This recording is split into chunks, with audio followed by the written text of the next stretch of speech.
Hello everyone, welcome to M institute of commerce. आज हम लोग दूसरे चैप्टर की तरफ बढ़ते हैं जिसका नाम मार्केटिंग एंड सेल्स है। और हम लोग आज भी वही पैटर्न फॉलो करेंगे, जो क्वेश्चन आंसर्स के ज़रिए से चीज़ों को समझने की कोशिश करेंगे। ठीक है, और आपको भी आइडिया हो जाएगा कि एक आंसर कैसा होना चाहिए। तो चलिए आज की वीडियो को हम लोग स्टार्ट करते हैं। सबसे पहला क्वेश्चन है हमारे सामने जो आ रहा है, वो कहता है what is marketing. Basically marketing होती क्या है, किसको कहा जाता है मार्केटिंग। ठीक है, तो marketing is the process of discovering and translating consumer wants. सबसे पहला स्टेप क्या कहा उसने कि मार्केटिंग एक प्रोसेस है। प्रोसेस किस चीज़ का प्रोसेस है सर? डिस्कवर करना। सबसे पहली चीज़ के वांट है क्या, उसको डिस्कवर करना। क्या चाहते हैं लोग, क्या उनकी ख्वाहिशात हैं, उसको डिस्कवर करना। एंड देन ट्रांसलेटिंग इट, यानी उसको ट्रांसलेट करना, यानी उसको कन्वर्ट करना उसी चीज़ के अंदर। किसमें? Into products and services. Into products and services, यानी जो वांट्स डिस्कवर करी हैं उसको ट्रांसलेट करना है हमें। किसके अंदर ट्रांसलेट करना है सर? प्रोडक्ट और सर्विसेज में। ठीक है, जो भी उनकी वांट थी, या तो वो कन्वर्ट होगी प्रोडक्ट में, या तो वो कन्वर्ट होगी सर्विस में। ठीक है, तो दोनों में से जिसमें भी वो कन्वर्ट हो सकती है उसमें कन्वर्ट करना। एंड देन उसके बाद क्या करना? And then in turn making it possible. क्या पॉसिबल करेंगे हम लोग sir? Possible for more and more people, यानी लोगों तक पहुंचने की कोशिश करना, ज़्यादा से ज़्यादा लोगों तक के पहुंचने की कोशिश करना। To enjoy more and more of this product and services. Basically कह रहा है कि मार्केटिंग एक ऐसा प्रोसेस है जिसमें हम क्या करेंगे, सबसे पहले डिस्कवर करेंगे उनकी वांट क्या है, लोगों की वांट क्या है। जब वो पता चल जाएगा उसके बाद उसको ट्रांसलेट करेंगे। ट्रांसलेट किस में करेंगे? कन्वर्ट करेंगे गुड्स या सर्विस में। जब वो हो जाएगा उसके बाद हम पूरी कोशिश ये करेंगे कि ज़्यादा से ज़्यादा लोग तक वो गुड्स और सर्विसेज पहुंच सके, ज़्यादा से ज़्यादा लोगों तक हम उस चीज़ को प्रोवाइड कर सके, ताकि ज़्यादा से ज़्यादा लोग अपनी वांट्स को सेटिस्फाई कर सके। ठीक है, ये था पूरा मार्केटिंग टॉपिक। अब आता है अगला question, briefly define traditional concept of marketing. पुराने टाइम पे मार्केटिंग का कॉन्सेप्ट क्या हुआ करता था सर? ये जो अभी मैंने डेफिनेशन आपको डिफ़ाइन करी थी, ये पूरी मॉडर्न मेथड पे बेस्ड है, यानी आज के टाइम जो फॉलो करी जाती है मार्केटिंग की डेफिनेशन वो यही है। हम लोग देखते हैं कि ट्रेडिशनल मेथड क्या हुआ करता था according to traditional approach of marketing. ठीक है, पुराने टाइम के ऊपर जो बेस थी मार्केटिंग क्या थी? Marketing is the process by which goods are made available to the consumer by the ultimate manufacturer। यानी गुड्स को प्रोवाइड करना, सेल करना, बेसिकली उसको कहा जाता था उस टाइम पे मार्केटिंग। ठीक है, आज के टाइम पे ये नहीं है। आज के टाइम पे क्या है, हमें ह्यूमन वांट को सेटिस्फाई करना है।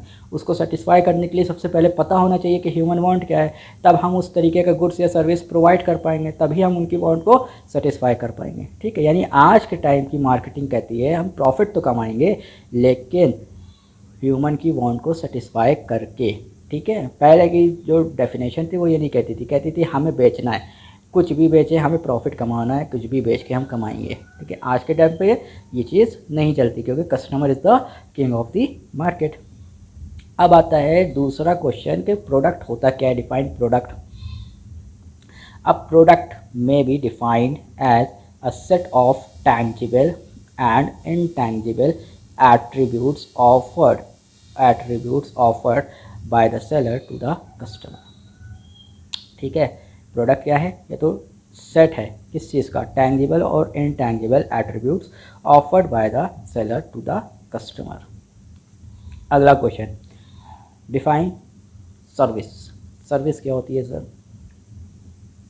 Services refers to those intangible benefit, utilities, satisfaction which are offered for sale। क्या है? बेनिफिट्स है या तो, ठीक है, या तो बेनिफिट मिल रहा है, यूटिलिटी मिल रही है, यूटिलिटी सर क्या होती है? Utility means want satisfying power of a commodity, यानी किसी एक कमोडिटी में ऐसी पावर है जो किसी की वांट को सेटिस्फाई कर पाए, तो उसी को यूटिलिटी कहा जाता है, उसी पावर को यूटिलिटी कहा जाता है, ठीक है।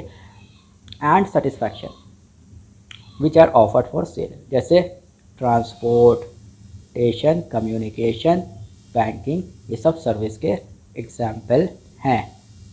हम लोग अगले क्वेश्चन की तरफ बढ़ते हैं सर। कह रहा है डिफाइन प्राइसिंग। प्राइसिंग क्या होता है? प्राइसिंग इज द प्रोसेस, क्या है? Process of translating the value of product और सर्विस, ठीक। यानी किसी प्रोडक्ट और सर्विस को हमें ट्रांसलेट करना है तो इन टर्म्स ऑफ मनी हम उसको ट्रांसलेट करते हैं और उसी को कहा जाता है कि वो क्या है? प्राइस, ठीक है। वो क्या है? Price. It involves determination of base price and terms and conditions for sale. Base price क्या होगा एक प्रोडक्ट का? वो डिसाइड होगा। उसके अलावा जो टर्म्स एंड कंडीशंस होंगी सेल की, वो डिसाइड होंगी। उसी को पूरा प्राइसिंग कहा जाता है, उसी पूरे प्रोसेस को प्राइसिंग कहा जाता है बेसिकली। अब प्राइस क्या होता है? ये तो सर प्राइसिंग था, तो प्राइसिंग होता क्या है? ठीक है, कि बेस प्राइस डिसाइड करना प्लस सेल की टर्म्स एंड कंडीशन को डिसाइड करना, ठीक है, वो प्राइसिंग था। पूरा प्रोसेस प्राइसिंग कहा जाता है। प्राइस क्या होता है? Price may be defined as the amount of money which is required to acquire a specific assortment of product and its accompanying services। यानी किसी चीज़ को एक्सचेंज करेंगे हम, तो उसके बदले में जो एक्सचेंज वैल्यू हमें देनी पड़ जाएगी, उसी को क्या कहा जाता है? प्राइस कहा जाता है। क्या कहा जाता है सर? प्राइस कहा जाता है, ठीक है सर। चलिए आगे बढ़ते हैं हम लोग।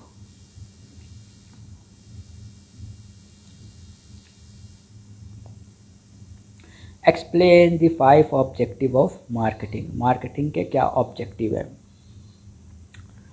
ठीक है। तो 5 नंबर में ये क्वेश्चन आ सकता है।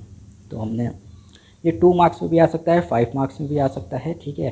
तो इट डिपेंड्स के एग्जामिनर क्या पूछ रहा है। चलिए हम लोग डिस्कस कर लेते हैं कि क्या ऑब्जेक्टिव होते हैं मार्केटिंग के। सबसे पहला कहते हैं creation of demand. The first purpose of marketing is to create demand, ठीक है, for the goods and services. Marketing find out the need and preference of the customer. Sir सबसे पहला पर्पस क्या है? Creation of demand. हम demand create करेंगे। कैसे create करेंगे? उनकी कोई ऐसी वांट जो अभी तक सेटिस्फाई नहीं हो पाई है, उसको सेटिस्फाई करने की कोशिश करेंगे। इससे क्या होगा सर? मार्केट में फिर डिमांड क्रिएट होना अल्टीमेटली शुरू हो जाएगी, ठीक है। अगला पॉइंट कहता है customer satisfaction. Modern marketing is customer oriented. कौन सी है? कस्टमर ओरिएंटेड है, यानी वो कस्टमर को देखती है कि उसकी वांट सेटिस्फाई करना है पहले, ठीक है, उसके बाद हम प्रॉफिट कमाएंगे। All marketing activities begin and and with customer, यानी कस्टमर से ही शुरू होती है कि उसकी वांट क्या है, कस्टमर पे ही ख़त्म होती है कि उसकी वांट सेटिस्फाई हुई कि नहीं हुई। The focus is on selling satisfaction rather than only selling. बहुत इंपॉर्टेंट बात कह रहा है कि हमारा जो फोकस होगा वो सेलिंग पे तो होगा, लेकिन कस्टमर सेटिस्फैक्शन के साथ, ना कि सिर्फ सेलिंग पे होगा कि हमें सिर्फ बेचना है और बेचना है। ना, हम बेचेंगे लेकिन कस्टमर को सेटिस्फाई भी करेंगे। फिर कहता है अगला point profitability and growth. Marketing seeks to achieve long term goals. ये शॉर्ट टर्म के लिए नहीं होती, लॉन्ग टर्म गोल्स के लिए होती है, ऑफ प्रॉफिटेबिलिटी, ठीक है, and growth by satisfying customer want. देखिए कस्टमर की वांट सेटिस्फाई होगी तो कस्टमर अल्टीमेटली आपका हो गया, ठीक है। अगर आपने कस्टमर की वांट को सेटिस्फाई किया, कस्टमर अगर सेटिस्फाइड है तो फिर वो कस्टमर आपका है। फिर आपकी प्रॉफिटेबिलिटी और ग्रोथ तो होनी ही होनी है, क्योंकि कस्टमर बेस आपका बढ़ता चला जाएगा इसी तरीके से, अगर आप कस्टमर को सच में पूरी सेटिस्फैक्शन प्रोवाइड कर रहे हैं। If customers are not satisfied business will fail to earn and survive, ठीक है। जब तक के कस्टमर की आप वांट सेटिस्फाई कर पा रहे थे तब तक के कस्टमर आपका था। अगर जिस दिन से आपने ये काम किया कि कस्टमर को सेटिस्फाई करना बंद कर दिया, कस्टमर सेटिस्फाई नहीं हो पाया, तो कस्टमर भाई चला जाएगा वहाँ से ना। फिर क्या होगा सर, आपकी सेल्स कम हो जाएंगी, सेल्स कम होंगी तो धीरे धीरे फिर आप क्या होंगे, गिरना शुरू होंगे, आपका डाउनफॉल स्टार्ट हो जाएगा और एक टाइम ऐसा आएगा कि आपको अपना शट डाउन करना पड़ जाएगा पूरा business.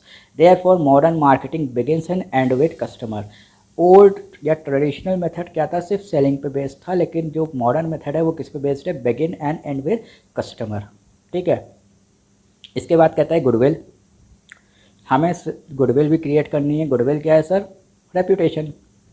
Marketing aims at building reputation of the enterprise over a time. The enterprise attempts to earn a name for itself.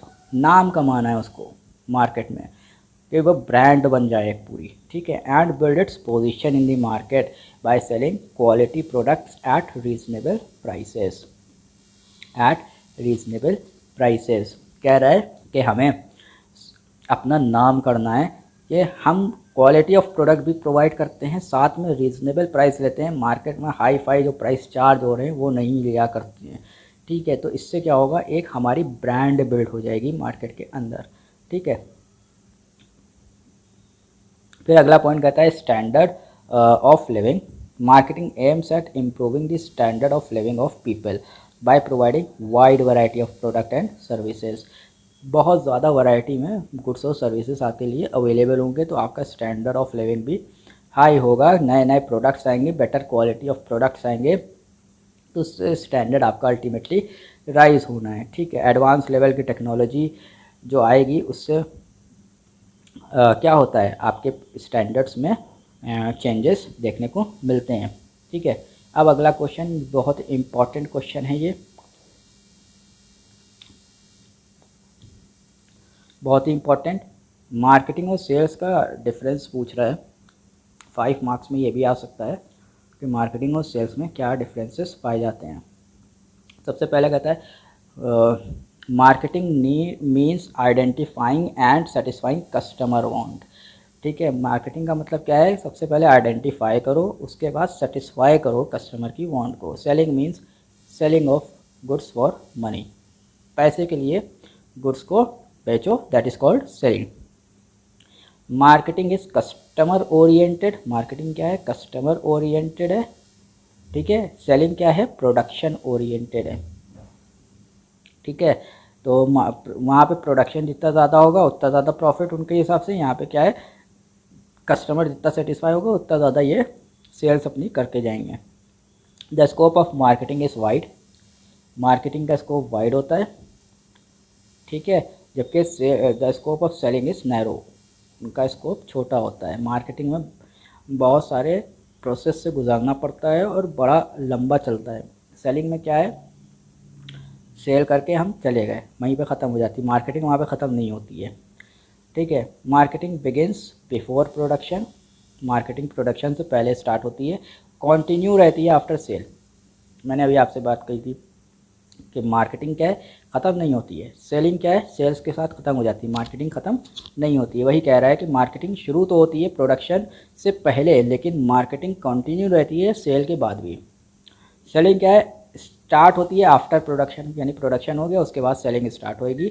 And with cell, यानी सेलिंग कहाँ स्टार्ट होएगी, प्रोडक्शन के बाद स्टार्ट होएगी और सेल्स ख़त्म हो जाएगी जैसी वैसी उनकी जो है सेलिंग भी ख़त्म हो जाएगी। Marketing, the process of marketing is converting consumer needs into product and services, यानी जो भी कंज्यूमर की नीड्स हैं उनको, यानी जो वांट है उनको हम कन्वर्ट कर देंगे गुड्स और सर्विसेज में। Process of selling is converting products in services into cash, यानी हम किस में कन्वर्ट करेंगे, प्रोडक्ट और सर्विसेज को कैश में कन्वर्ट करेंगे। ठीक है, अब हम लोग अगले क्वेश्चन की तरफ बढ़ते हैं कि प्रोडक्ट और सर्विस में क्या डिफरेंसेस होते हैं। ये भी 5 नंबर में क्वेश्चन आ सकता है, तो इसको भी हम लोग स्टार्ट करते हैं। प्रोडक्ट आर टैंजिबल, यानी इट कैन बी सीन और टच्ड, यानी हम उसको देख भी सकते हैं और छू भी सकते हैं, वी कैन फील दैट। जबकि सर्विसेज क्या है, services are intangible, that means it can not be seen और it can not be touched. ठीक है, ना उसको हम छू सकते हैं ना हम उसको देख सकते हैं। प्रोडक्ट्स आर ड्यूरेबल, ड्यूरेबल होते हैं सर, ज़मानों तक के चलते हैं प्रोडक्ट्स, लेकिन services are perishable, services perishable in nature की होती हैंगी। फिर कहता है the ownership of product can be transferred, product की ओनरशिप हम ट्रांसफ़र कर सकते हैं। जैसे फॉर एग्जांपल मैंने पेन लिया हुआ था, मैंने पेन आपको बेच दिया, तो उसकी जो ओनरशिप थी मैंने वो आपको बेच दी। The ownership of services can not be transferred, ठीक है, मैं अपनी सर्विस अगर दे रहा हूँ तो उसकी ओनरशिप मैं आपको नहीं दे सकता हूँ। फॉर एग्जांपल इस टाइम मैं आपको सर्विस दे रहा हूँ, मैं आपको पढ़ा रहा हूँ, तो ये चीज़ मैं आपको ट्रांसफ़र नहीं कर सकता, ठीक है, ये ओनरशिप मैं आपको ट्रांसफ़र नहीं कर पाऊँगा। Products can be replaced, product को रिप्लेस किया जा सकता है, ठीक है। Services can not be replaced, एक बार सर्विस प्रोवाइड कर दी उसको रिप्लेस नहीं किया जा सकता है, प्रोडक्ट्स को रिप्लेस किया जा सकता है। The quality of product can be measured and control, quality जो है प्रोडक्ट की उसको हम मेजर भी कर सकते हैं और कंट्रोल भी कर सकते हैं कि अगर ख़राब हो रही है क्वालिटी तो उसको हम कंट्रोल में ला सकते हैं। Service, the quality of service are difficult to measure and control, यहाँ पे डिफ़िकल्टी रहती है थोड़ा सा सर्विसेज में कि उनकी ना क्वालिटी को हम मेजर कर सकते हैं ना ही हम कंट्रोल कर सकते हैं, ठीक है। अब अगला आ रहा है ऑब्जेक्टिव ऑफ प्राइसिंग, क्या होते हैं, what are the objectives of pricing. सबसे पहला कहता है target rate of return, an adequate return on investment और net sales is an important pricing objective, ठीक है, यानी हमने जितना भी पैसा लगाया था, इन्वेस्ट किया था, उस पर एक एडिक्वेट रिटर्न आना ज़रूरी होता है, ठीक है, कि रिटर्न हमारे पास आ रहे हैं। The idea is to secure a sufficient return on capital employed after covering cost of production and distribution, यानी जितना भी हमने पैसा लगाया उसके अंदर cost of production and cost of distribution, इन दोनों की कॉस्ट को मिला के प्लस हमारा जो प्रॉफिट मार्जिन है उसको मिला के हम कवर कर पाएँ, ये होता है प्राइसिंग का objective. The prices are set that the total sales revenue exceed the total cost, यानी कॉस्ट से ज़्यादा हमारी क्या होनी चाहिए, सेल्स होनी चाहिए, तभी हम प्रॉफिट कमा सकते हैं। After covering all the expenses, ठीक है, अगर हमारा सेल्स कॉस्ट से कम हो रहा है तो फिर हम तो लॉस में है ना सर। हमने लगाया 10 रुपया सर, हम कमा रहे हैं 8 रुपया, तो 2 रुपये का तो हम लॉस कमा रहे हैं, हमने तो अपनी जेब से 2 रुपया और दिया है यानी, लेकिन वहीं हम 10 रुपये लगा के 15 रुपये कमा रहे हैं, यानी हमने 5 रुपये का प्रॉफिट भी कमाया, साथ में हमने अपनी कॉस्ट जो लगाई थी वो भी कवर कर ली, ठीक है। ये पहला target rate of return objective होता है प्राइसिंग का, कि प्राइस लगाते हुए यानी प्राइसिंग करते हुए हम इस चीज़ का ध्यान रखें कि हमने जो कॉस्ट ऑफ प्रोडक्शन उठाई है वो प्लस डिस्ट्रीब्यूशन की जो कॉस्ट उठाई है वो, उसके अलावा प्रॉफिट को लेके हम कवर कर पाएँ। फिर कहता है प्राइस स्टेबिलिटी, अगला objective. In this objective a firm seeks to cut or eliminate a cyclical price fluctuations and avoid price war. Price war हर फर्म इग्नोर करती है कि हम उस प्राइस वॉर में ना कूदें, ठीक है। तो प्राइस फ्लक्चुएट ना होने पाए इन अपकमिंग फ्यूचर, इस चीज़ को देख के चलना पड़ता है कि प्राइस हमारे क्या रहें, स्टेबल रहें, एक ही जैसे रहें, चेंज ना होने पाए। The aim is to live and let live, क्या मकसद है, तुम भी जियो और कॉम्पिटिटर से ये कह रहा है तुम भी जियो मुझे भी जीने दो भाई, ठीक है, हम प्राइस वॉर में नहीं आएंगे तुम्हारे साथ, ठीक है।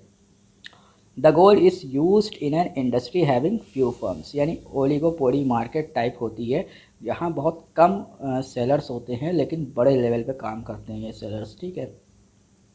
तो यहाँ पे गोल क्या है कि ये जो गोल है प्राइस स्टेबिलिटी का, ये किस इंडस्ट्री में यूज़ किया जा रहा है, जहाँ पे बहुत कम सेलर्स होते हैं लेकिन उनकी जो पकड़ होती है मार्केट में बहुत ज़्यादा होती है। All the firms try to avoid price war, हर एक फर्म प्राइस वॉर को अवॉइड ही करती है, क्योंकि सर प्राइस बढ़ाना अक्लमंदी नहीं होती, प्राइस घटाना अक्लमंदी होती है सर, क्योंकि कस्टमर कब अट्रैक्ट होगा, जब उसको सस्ते में पड़ेगा, और अगर प्राइस वॉर होएगी तो फिर लोग अपने प्राइस घटाना शुरू करेंगे। तो एक वक्त ऐसा आएगा कि सर एक तो पहले हम ब्रेक इवन पॉइंट पे पहुंच जाएंगे, और ब्रेक इवन पॉइंट पे पहुंचने के बाद हम लॉस में चले जाएंगे सर। ठीक है, तो प्राइस वॉर इसलिए सब लोग अवॉइड करते हैं।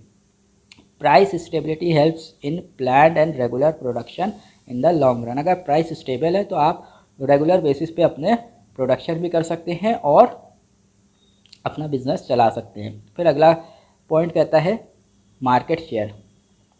देखिए मार्केट में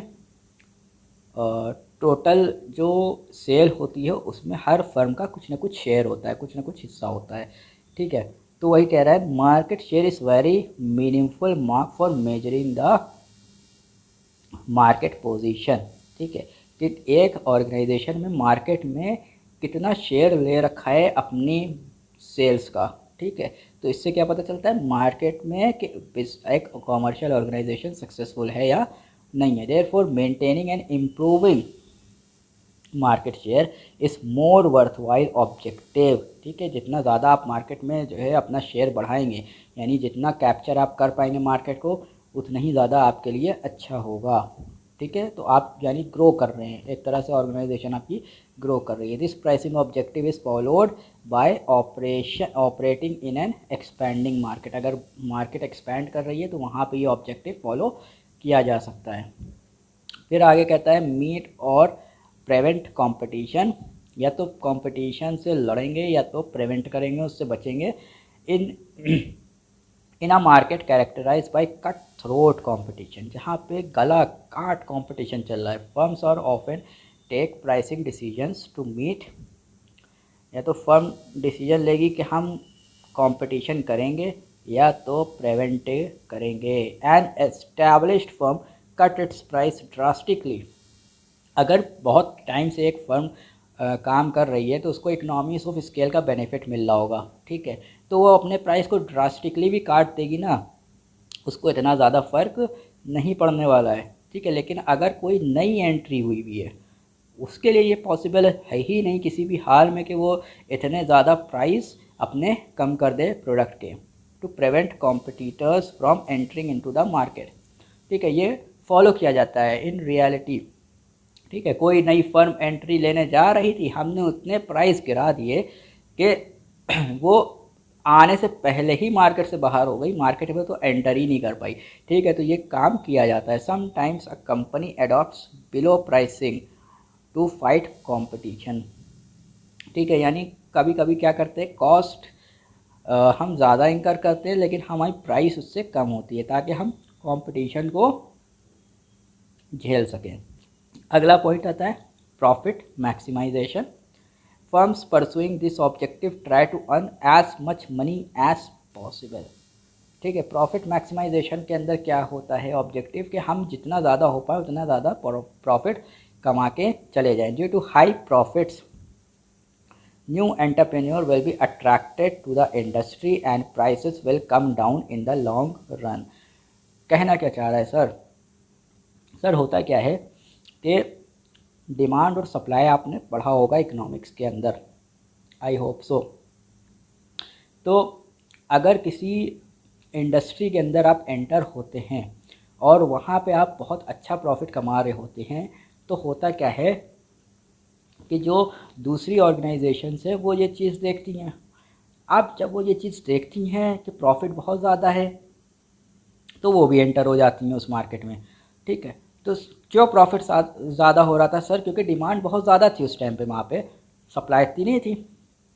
लेकिन जैसे जैसे ऑर्गेनाइजेशंस एंटर होना शुरू होती हैं, ठीक है, और ऑर्गेनाइजेशंस अट्रैक्ट होती हैं उस मार्केट की तरफ और उसमें एंटर होना शुरू होती हैं, और जैसे जैसे वो एंटर होती हैं उसी तरीके से वहाँ पे सप्लाई बढ़ती चली जाती है। और सर कानूनी यही है सप्लाई का कि जैसे सप्लाई बढ़ेगी उसके प्राइस, प्रोडक्ट के प्राइस अपने आप नीचे गिरना शुरू होंगे। अब जब सप्लाई बहुत ज़्यादा हो जाती है मार्केट में तो प्रोडक्ट के प्राइस गिरना शुरू होते हैं, क्योंकि डिमांड तो सर है ही नहीं इतनी। डिमांड जितनी थी वो उतनी है, सप्लाई बहुत ज़्यादा हो गई है। अब इस केस में क्या होगा सर? प्राइसेस गिरना शुरू होंगे और जो प्रॉफिट हो रहा था अब वो ख़त्म होना शुरू होगा। अब जैसे प्रॉफिट ख़त्म होना शुरू होगा तो लोग इंडस्ट्री को छोड़ना शुरू कर देंगे और वहाँ से चले जाएंगे। ये कानून होता है एक लॉन्ग रन के अंदर जो फॉलो होता है। तो सर आज के लिए इतना ही। अब हम लोग अगली वीडियो में मिलते हैं और अगले चैप्टर के ऊपर डिस्कशन करते हैं। ठीक है। अगर आपको वीडियो पसंद आई हो तो लाइक करिएगा और जो भी क्वेरी हो, जो भी क्वेश्चंस हो रिगार्डिंग द टॉपिक, वो आप हमसे कमेंट सेक्शन में पूछ लीजिएगा। मैं आपको ज़रूर से ज़रूर उसका रिजोल्यूशन प्रोवाइड करूँगा। और हमारे चैनल को सब्सक्राइब कीजिएगा ताकि हम आगे भी और अच्छा कंटेंट आप लोग के लिए लेके आ सकें। Thank you so much. Good bye.